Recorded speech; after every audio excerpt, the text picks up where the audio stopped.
সুন্দরবনের একটি প্রত্যন্ত এলাকায় আমরা আছি। এই এলাকাটির নাম হচ্ছে পাখিরালয়। এখানে আমরা আজকে বিকালবেলা ঘুরতে এসেছি। আর সুন্দরবন এলাকার যে সুন্দরী গাছ আর যে সমস্ত পাখির কোলাহল সেটা আমরা ফিল করছি, আনন্দ উপভোগ করছি। আর এই জায়গাটি কিন্তু পুরো নদীর পাশে, একদম নদীর স্রোত বয়ে চলা। আর গাছগুলো দেখতে পাচ্ছেন পুরো এলোমেলোভাবে ছড়িয়ে আছে। এটি কিন্তু ঝড় বা বৃষ্টির কারণে নয়, এটি হলো সম্পূর্ণ যে স্রোতের কারণে, নদীর যে স্রোত বয়ে সেই স্রোতের কারণে কিন্তু এই জায়গাটি এমন আকার ধারণ করেছে। তো এটি দেখতে কিন্তু বেশ দারুণ লাগে, কারণ সচরাচর এই দৃশ্যগুলো দেখা যায় না। আর এটি একদম একটি জঙ্গল বা নদী এলাকার ভেতরে। আর এখানে কিন্তু প্রচুর ধরনের পাখি, কাঁকড়া, গাছ দেখা যায়। তো সেটা দেখার জন্য আমরা এখানে উপস্থিত হয়েছি। আর হাঁটতে হাঁটতে কিন্তু পরন্ত বিকালে আমরা এখন এখানে ঘুরছি আর দেখছি যে এখানে নতুন কিছু জিনিস যেগুলো আমাদেরকে একটা আলাদা অনুভূতি ফিল করাচ্ছে। আর এখানে কিন্তু বেশ দারুণ দারুণ গাছের বা সব জায়গার সঙ্গে পরিচিত হচ্ছি। তো জানি না আপনাদেরকে আমি কতটা ভালো লাগাতে পারছি। তো এই জায়গাটি এসে আমি আপনাদেরকে একটা আলাদা অনুভূতি ফিল করাতে পারছি যে এই জায়গাটি একদম পুরো মানুষ জনহীন বা মানুষ শূন্য এলাকার মধ্যে একটি। আর এখানে কিন্তু সচরাচর লোকের বসবাস দেখা যায় না। এখানে জাস্ট মানুষ বিকেলবেলা বা সকাল বা যেটুকু টাইম মানুষ ফ্রি পায়, তো সেখানে মানুষ ঘুরতে আসে।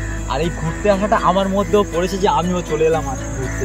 আর ঘুরতে ঘুরতে আমরা পুরো চলে এসেছি একদম এই এলাকাটির নাম বা এই জায়গাটির নাম হচ্ছে পাখিরালয়। আর পাখিরালয় ঘুরতে এসে আমরা নতুন নতুন অভিজ্ঞতা ফিল করছি।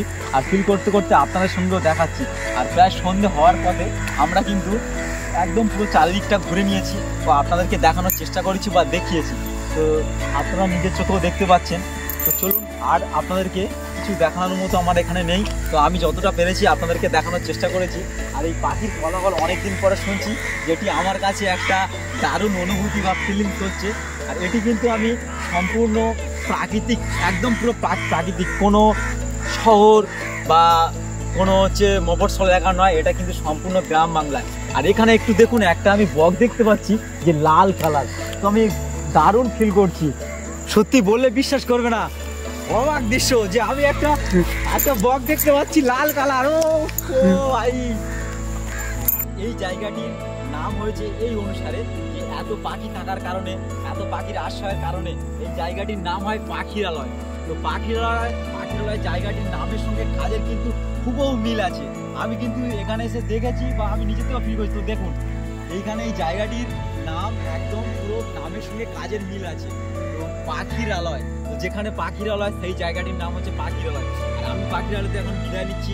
এখানে আমি ভিডিওটি শেষ করছি। ভালো থাকবেন, সুস্থ থাকবেন, আর দেখা হচ্ছে আমার পরবর্তী ভিডিও।